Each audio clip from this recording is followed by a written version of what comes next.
नमस्ते, मी सागर ढवळे, तहसीलदार आटपाडी तालुक्यातील सर्व शेतकऱ्यांना आवाहन करतो की आजच आपण आपल्या जवळच्या महा सेवा केंद्र, आपले सरकार, संग्राम ऑपरेटर किंवा ग्रामपंचायतमध्ये जाऊन ॲग्रिस्टॅग योजनेमध्ये आपला सहभाग नोंदवावा आणि आपला फार्मर ID काढून घ्यावा।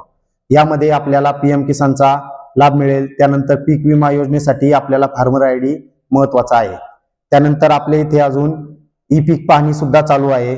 तर सर्व शेतकऱ्यांनी आपली ई-पीक पाहणी संपूर्ण वर्षाची तत्काळ सातबाऱ्याला नोंद करून घ्यावी। त्यानंतर आपल्या तालुक्यामध्ये पुरवठा विभागामार्फत सर्व रेशन मिळणाऱ्या लाभार्थ्यांची e-KYC सुरू आहे। तर आजच आपण आपले आधार कार्ड घेऊन आपल्या जवळच्या रेशन धान्य दुकानामध्ये जाऊन आपले e-KYC पूर्ण करून घ्यायचे आहे।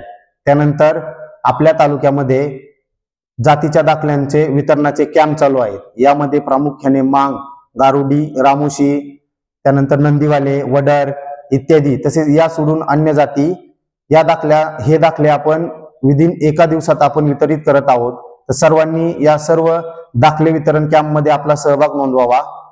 धन्यवाद।